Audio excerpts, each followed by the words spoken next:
Hello बच्चों, तो आज स्टार्ट करेंगे एनसीईआरटी का unit 8 biology in human welfare. इसमें 3 चैप्टर्स होते हैं। Human health and disease, strategies for enhancement in food production and microbes in human welfare. तो हम स्टार्ट करेंगे chapter 8 human health and disease. तो इसमें जो इम्पोर्टेंट टॉपिक पढ़ने हैं, टोटल 5 टॉपिक पढ़ने हैं इसमें। फर्स्ट टॉपिक है common disease in humans.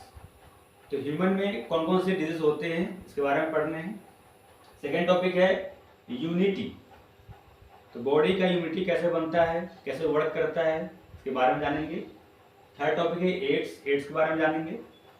Fourth cancer and 5 topic is drugs and alcohol abuse. तो एक एक करके इस सभी टॉपिक के बारे में जानेंगे डिटेल्स में। तो first of all, what is health? Health क्या होता है? कैसे बोलेंगे कि कोई व्यक्ति, कोई इंसान, कोई आदमी हेल्दी है? तो उसका मेंटल, फिजिकल और सोशल, ये तीनों अगर वेलबींग है तो बोलेंगे कि वो व्यक्ति स्वस्थ है, हेल्दी है। मेंटल यानी उसका जो ब्रेन है वो अच्छे से वर्क कर रहा है। अगर मेंटली हेल्दी नहीं होता तो क्या होता है, वो प्रॉपर तरीके से किसी चीज़ को लर्न नहीं कर पाता है, याद नहीं रख पाता है, कोई वो अच्छे थॉट्स को माइंड में लाता है ना। मेंटली वो वीक होता है उस केस में। मेंटली अगर अच्छा है तो उसका लर्निंग पावर अच्छा है, मेमोरी पावर अच्छा है, पॉजिटिव थिंकिंग है, क्रिएटिव माइंड है, तो बोलेंगे मेंटली बेटर है। फिजिकली तो उसका अगर बॉडी के सारे पार्ट्स प्रॉपर अच्छे तरीके से वर्क कर रहे हैं, जैसे ये हैंड है प्रॉपर अच्छे तरीके से वर्क कर रहे हैं, लेग्स है अच्छे तरह से वर्क कर रहे हैं, आईज प्रॉपर तरीके से देख पा रहे हैं। किसी को चश्मा लग गया तो क्या उसका आईज जो है प्रॉपर तरीके से काम नहीं कर रहा है, फिजिकली वीक हो गया। कान, ईयर अच्छे से सुन पा रहा है, स्किन अच्छे से वर्क कर रहा है, बॉडी की जो इंटरनल ऑर्गन्स है, लंग्स, किडनी, हार्ट, लिवर, सभी अच्छे से वर्क कर रहे हैं। सभी आ गए फिजिकली। तो फिजिकली बॉडी के सारे पार्ट्स अच्छे से वर्क कर रहे हैं तो बोलेंगे फिजिकली ये फिट है। अब आती है सोशल वेल के बारे में। तो सोशल, तो अगर सोसाइटी में लोगों के साथ आपका कैसा बिहेवियर है, आप डिसिप्लिन मेंटेन है कि नहीं, लोगों के साथ कैसा बर्ताव है, तो इसे बोलते हैं सोशल। तो फिजिकल, मेंटल और सोशल, ये तीनों बैलेंस होना चाहिए। और तीनों अगर बैलेंस है किसी इंसान में तो बोलेंगे वो हेल्दी पर्सन है।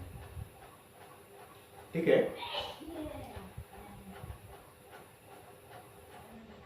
तो अब है कि हेल्दी रहने के लिए क्या जरूरी है, किसी व्यक्ति को हेल्दी रहने के लिए क्या जरूरी है। तो वो हेल्दी फूड ले, उसका लाइफ स्टाइल अच्छा होना चाहिए। तो कहाँ गया, हाँ ये। तो हेल्दी रहने के लिए क्या जरूरी है, लाइफ स्टाइल यानी कि उसका खाने का टाइमिंग होना चाहिए, प्रॉपर टाइमिंग, मॉर्निंग में एक्सरसाइज होना चाहिए, जो हम लोग खाना खाते हैं वो बैलेंस डाइट होना चाहिए, उसमें सारे न्यूट्रिएंट्स अवेलेबल होना चाहिए। ठीक है। उसके साथ दूध, सलाद ये होना चाहिए। पीने का पानी क्लीन होना चाहिए। आपका जो पर्सनल हाइजीन है, बेडरूम, वॉशरूम, किचन, घर और उसके आसपास, तो पर्सनल और पब्लिक ये दोनों क्या होना चाहिए, क्लीन होना चाहिए। तो ये जरूरी है हेल्दी रहने के लिए। तो यहाँ पे बताया गया है कि ये जो मैन है ये क्या है, हेल्दी, ये फिजिकली वर्क कर रहा है। तो फिजिकली अगर प्रॉपर तरीके से चल पा रहा है, कोई वर्क कर पा रहा है, तो बोलेंगे कि हाँ ये फिजिकली फिट है। फिर अगर ये प्रॉपर तरीके से कोई वर्क कर रहा है, कंप्यूटर पर वर्क कर रहा है, स्टडी कर रहा है, कोई चीज़ को नई चीज़ को लर्न कर रहा है, कोई अपने थॉट्स को अच्छे तरीके से वर्क यूज कर पा रहा है, कोई नई चीज़ को लर्निंग कर रहा है, क्रिएटिव माइंड कर रहा है, कोई चीज़ को क्रिएटिव कर रहा है, तो इसे बोलेंगे मेंटली वर्क है। तो मेंटली अगर ये अच्छे से कर पा रहा है तो बोलेंगे मेंटली फिट है। तो ये एग्जाम्पल बताए गए हैं। अब है डिजीज के बारे में। तो डिजीज दो तरह के होते हैं, इन्फेक्शियस और नॉन इन्फेक्शियस। सबसे पहले डिजीज होता क्या है, तो बॉडी का कोई भी पार्ट्स ऑर्गेन्स अगर प्रॉपर तरीके से काम नहीं कर रहा है तो बोलेंगे कि वो व्यक्ति बीमारी से ग्रस्त है। जब बॉडी कोई पार्ट्स हो अगर वो प्रॉपर तरीके से काम नहीं कर रहा है तो क्या बोलेंगे कि वो डिजीज है, ये से सफर कर रहा है। तो डिजीज जो दो तरह के होते हैं, इन्फेक्शियस और नॉन इन्फेक्शियस। इन्फेक्शियस को कम्युनिकेबल डिजीज भी बोलते हैं क्योंकि ये पर्सन टू पर्सन फैलते हैं। किसी को अगर चिकन पॉक्स है तो जैसे कोई व्यक्ति उससे संपर्क में आएगा, कांटेक्ट में आएगा, तो उसे फैल जाएगा, क्विक फैल जाएगा। किसी को अगर इचिंग है, फंगल इन्फेक्शन है, तो उसके टच में आएगा, उसका अगर कोई भी वर्क का कोई भी जैसे क्लॉथ यूज़ कर रहा है, कंघी यूज़ कर रहा है, कोई भी उसका यूज़ किया हुआ जो सामान है वो यूज़ कर रहा है, तो इन्फेक्टेड पर्सन से हेल्दी पर्सन में वो फैल जाते हैं। किसे बोलेंगे इन्फेक्शियस डिजीज। किसी को कोरोना है तो उसके संपर्क में जितने लोग आएंगे उसको भी हो जाएगा, तो भी क्या है, इन्फेक्शियस डिजीज है। तो वैसे डिजीज जो पर्सन टू पर्सन कॉन्टैक्ट में आने से फैल जाते हैं, तो क्या बोलेंगे इन्फेक्शियस डिजीज। सेकेंड टाइप है नॉन इन्फेक्शियस डिजीज, इसे नॉन कम्युनिकेबल डिजीज भी बोलते हैं। यानी ये वैसा डिजीज जो पर्सन टू पर्सन नहीं फैलता हो। अगर किसी को डायबिटीज है और उसके कॉन्टैक्ट में कोई हेल्दी पर्सन जाता है तो उसको डायबिटीज नहीं हो जाता है। किसी का अगर हार्ट प्रॉब्लम है, हार्ट का कोई बीमारी हो, तो किसी पर्सन के साथ अगर उठना बैठना है, आपस में कोई कॉन्टेक्ट में गया तो भी कुछ नहीं होने वाला है। किसी को अगर अस्थमा है, कैंसर है, तो वो पर्सन टू पर्सन वो बीमारी नहीं फैलता है, उसे बोलते हैं नॉन इन्फेक्शियस। अब नेक्स्ट है, तो ये एग्जाम्पल बताए गए हैं कि ऑफिस में इस तरह के बहुत सारे एम्प्लॉय वर्क कर रहे हैं, ठीक है। अब इसमें जो रेयर दिखाया गया है ये इन्फेक्टेड बंदा है, ये क्या है, इन्फेक्टेड पर्सन है।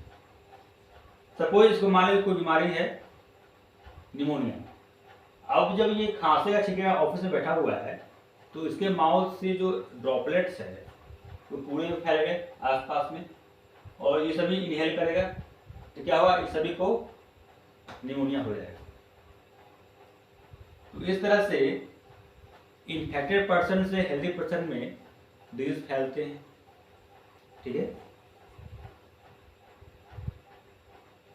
तो जितने भी डिजीज कॉजिंग एजेंट हैं जिससे बीमारी होती है उसे क्या बोलेंगे, पैथोजन।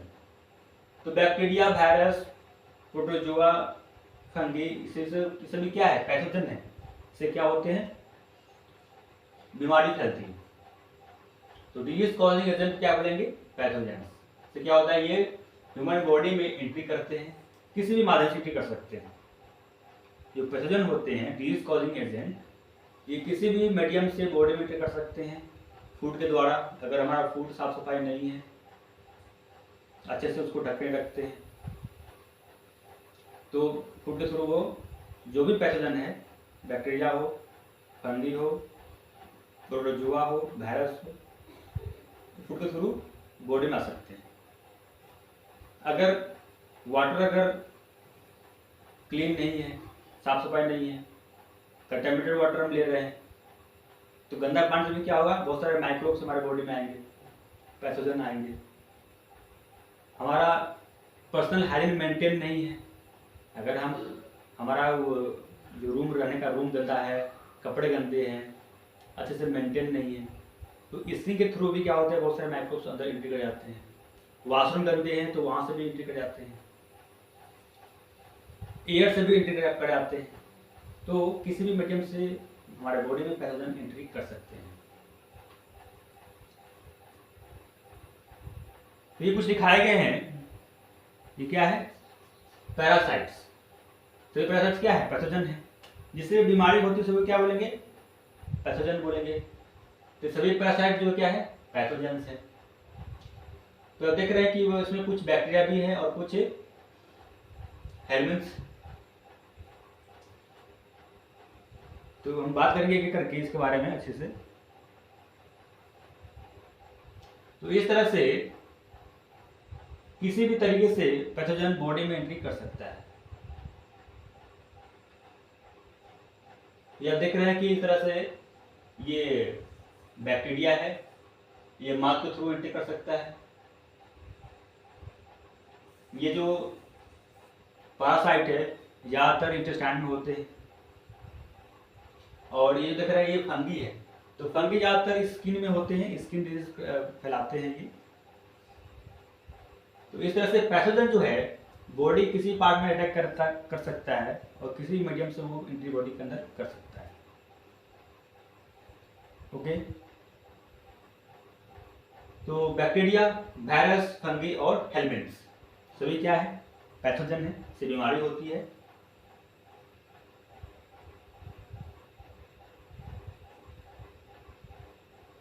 तो बात करेंगे कुछ बैक्टीरियल डिजीज के बारे में। बैक्टीरियल डिजीज जो पहला चैप्टर जो फर्स्ट डिजीज के नाम पढ़ने हैं, जो डिजीज के बारे में पढ़ने हैं, वो है टाइफाइड। तो टाइफाइड सैल्मोना टाइफी बैक्टीरिया से फैलते हैं। और इसे फैलने का कारण क्या है, तो कंटामिनेटेड फूड एंड वाटर। अगर कोई व्यक्ति अगर दूषित भोजन और दूषित जल का यूज करता है, क्या होते हैं उसी में ये बैक्टीरिया होते हैं।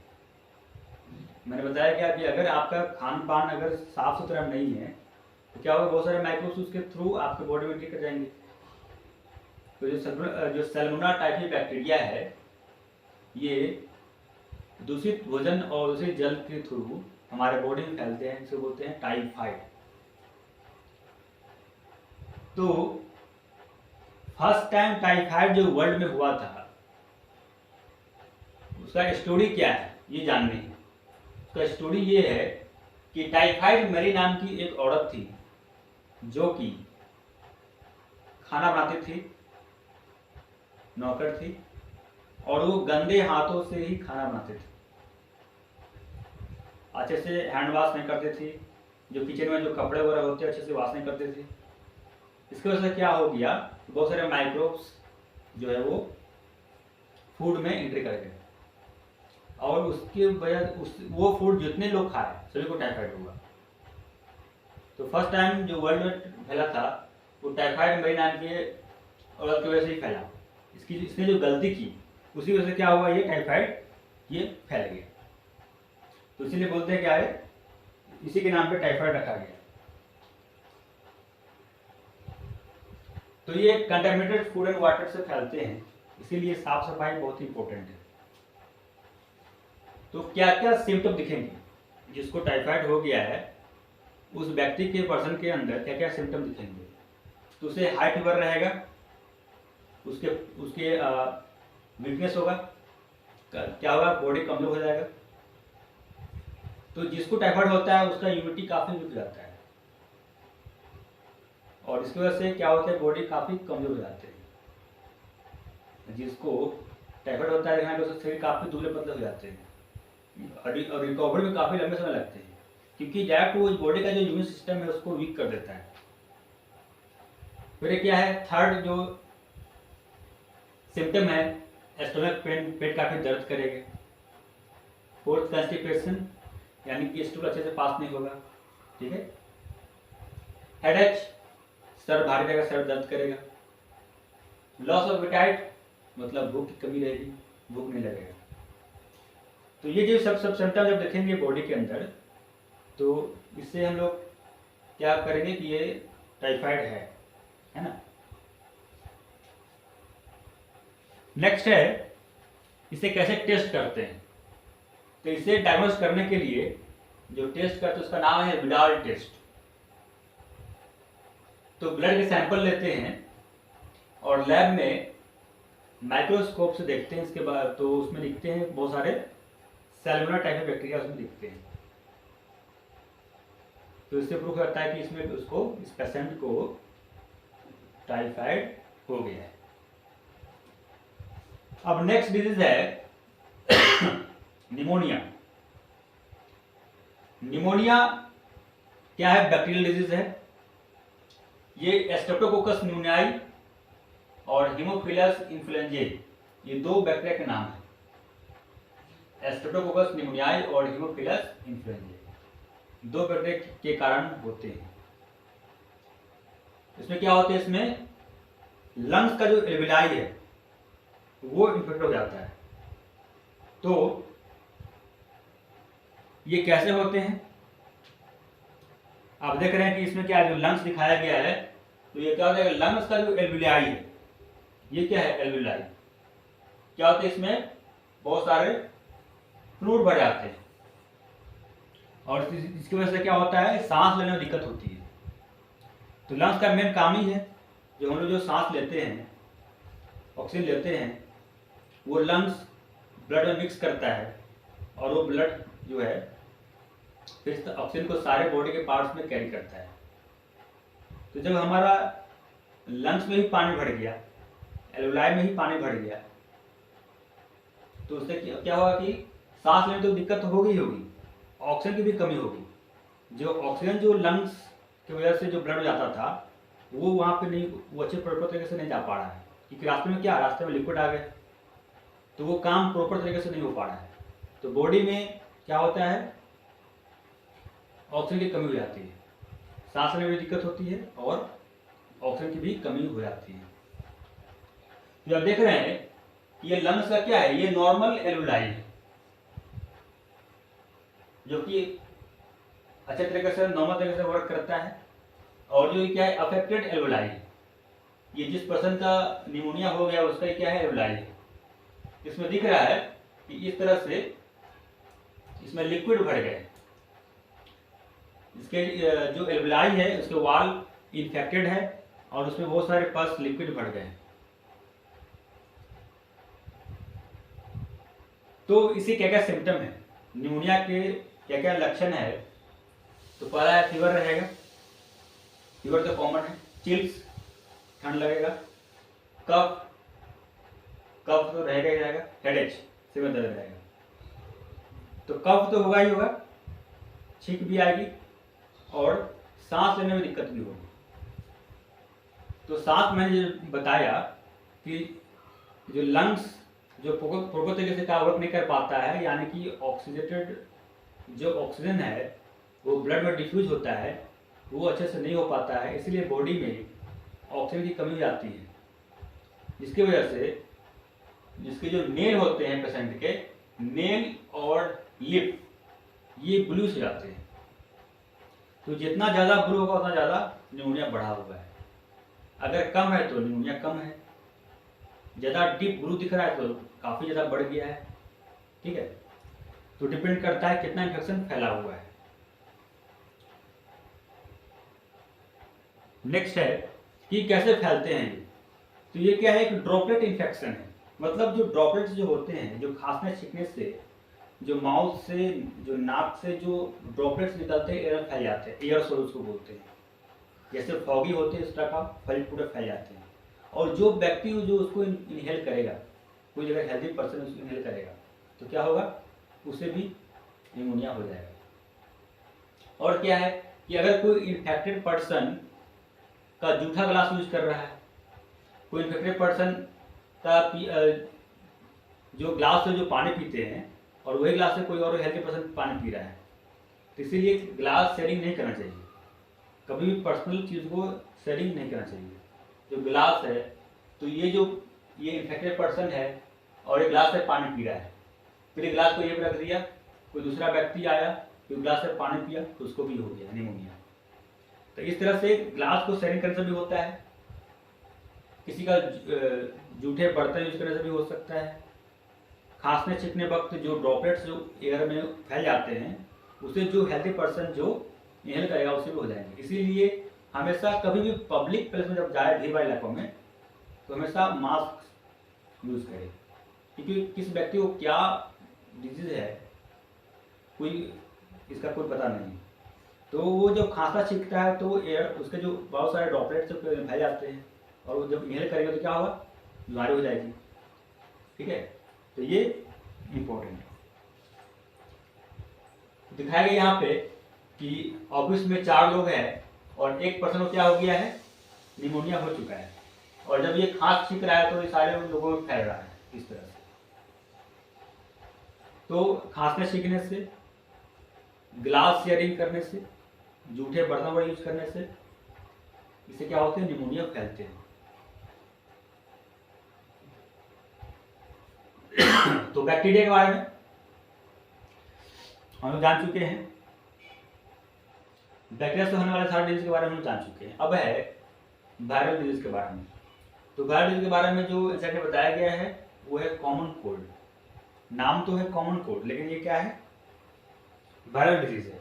और किससे होता है, तो ये होते हैं राइनो वायरस से होते हैं, और इसके सिम्टम भी काफी नॉर्मल ही है, पता नहीं चलेगा। तो सिम्टम क्या है, तो बार बार क्या हो रहा है, आप देख रहे हैं इसमें क्या हो रहा है, इसको नाकों से पानी आना, नाक जाम रहना, तो क्या है, सिम्टम है कॉमन कोल्ड। तो कॉमन कोल्ड और निमोनिया में क्या डिफरेंस है, मोस्ट इंपोर्टेंट पॉइंट है, कई बार एग्जाम में पूछे जा चुके हैं नीट में। तो निमोनिया में क्या होता है, निमोनिया में लंग्स का एल्वेलाई इन्फेक्टेड होता है, जबकि कॉमन कोल्ड में लंग्स नहीं बल्कि नसल पैसेज, जो पैसेज है वो इन्फेक्टेड होता है। ये दोनों में डिफरेंस है।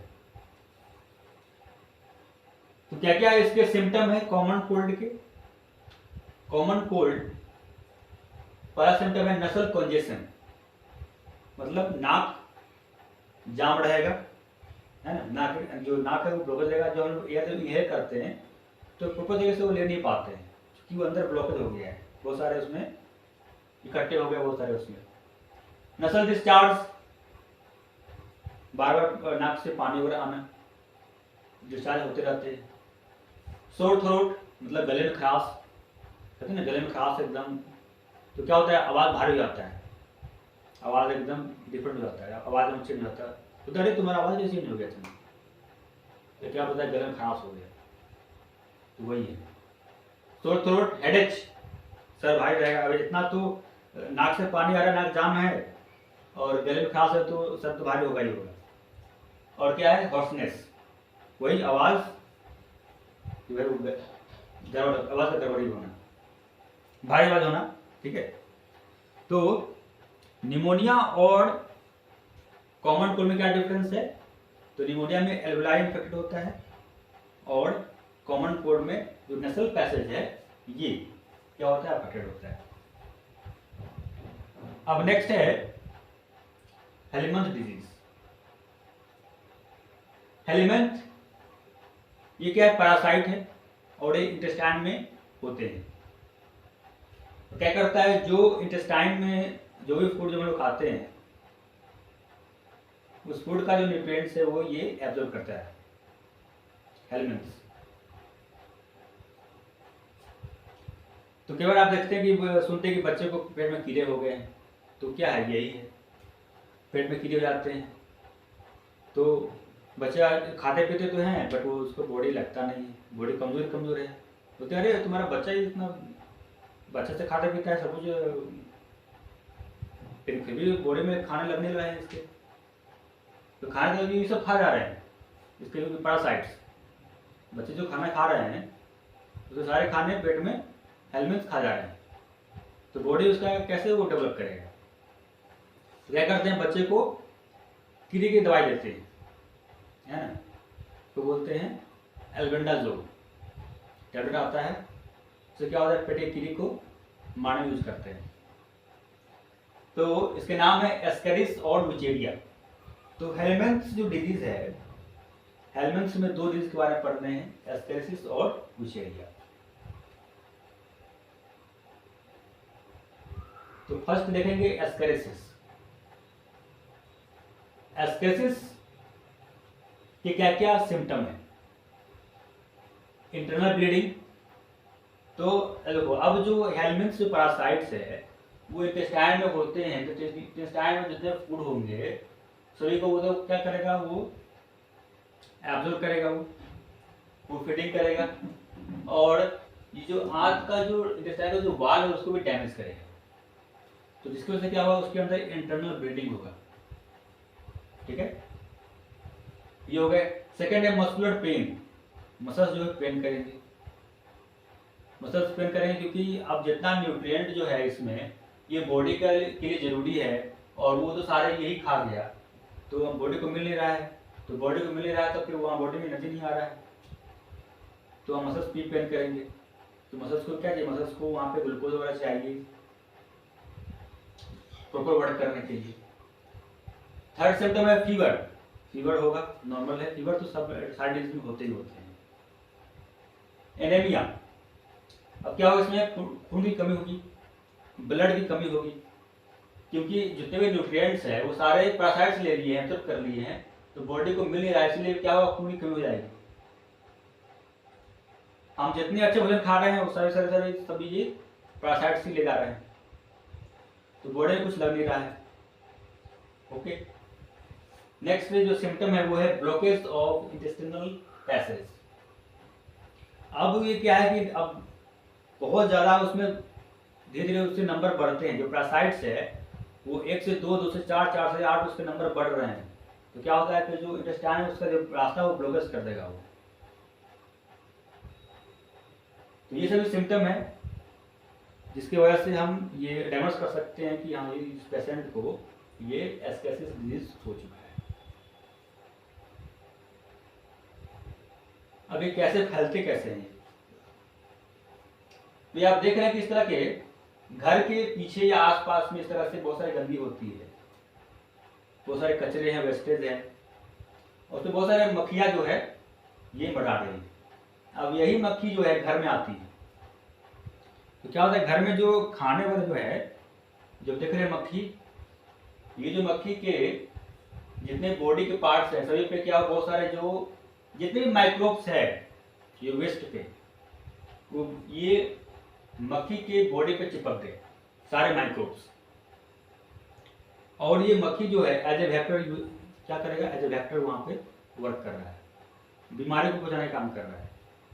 जो माइक्रोब्स है उसके बॉडी में चिपक गए, और फिर ये जाएंगे ये घर में, और देखो कि यहाँ पे घर में इस तरह से ये खाने के सामान रखे हुए हैं, तो मक्खी घर में आई, और फिर ये जो लड़का जो खाया उसको खाने को, तो जितने भी माइक्रोब्स थे सब क्या हो गए, उसके बॉडी में चले गए। इससे क्या होता है, इससे बहुत सारे पेट में कीड़े हो जाते हैं, तो ये इसके जो है फैलने के कारण है। इसलिए क्या करना चाहिए, इसके लिए आपको पर्सनल, एक तो पर्सनल घर के जो साफ सफाई है वो जरूरी है, इसके साथ साथ घर के बाहर भी और मोहल्ला भी साफ सफाई जरूरी है। तो घर के आसपास तो हम लोग करना ही जरूरी है, और मोहल्ला के लिए एक पब्लिक में अवेयरनेस होना चाहिए, एक पब्लिक में आप एक कमेटी बनाएं, और आसपास के अच्छे साफ सफाई रखें, सारे कचरे को एक डब्बे में रखें, प्रॉपर ढक के रखें। जो वेस्ट का जो डब्बा होता है उसका वो जो कवर वाला होता है वही रखें, वो बेस्ट होता है। ओपन वाला कचरे का डब्बा कभी यूज नहीं करना चाहिए, वो तो सारे कप कचरे में है, बहुत सारे बर्ड्स जानवर आएंगे और उसको बाहर निकाल देंगे, उसे कहा था कि फिर उसमें बहुत सारे वो फैल गए, फिर बहुत सारे मक्खी वगैरह आई, फिर तो वही हाल हो गया। जो ढक्कन वाले तो कुछ जो होते हैं जो बास्केट वही यूज करना चाहिए। तो इस तरह से आप जो है पर्सनल और पब्लिक हाइजीन मेंटेन करना जरूरी है बीमारी से बचने के लिए। नेक्स्ट है उचेरिया और फाइलेरिया रोग। तो क्या है, उचेरिया से फाइलेरिया होते हैं, ये भी क्या है, हेलमिंथ्स है, सेम वैसे ही फैलते हैं। अब अगर मक्खी अगर बैठा है, बहुत सारा मक्खी कचरे बैठा है तो उसके बॉडी में जो माइक्रोब चिपकेगा और वो फूड पे जाकर बैठेगा, जो आप व्यक्ति को खाएगा उसके बॉडी में वही जाएगा, उसको वही डिजीज होगा। तो अगर मक्खी के बॉडी पे अगर ये चिपक गया कहीं वेस्ट से तो उस व्यक्ति को वही होगा। तो बुचीरिया के बारे में बात करेंगे हम। इसे क्या बोलते हैं? फाइलेरिया डिजीज बोलते हैं, है ना। क्या बोलते हैं ये? फाइलेरिया।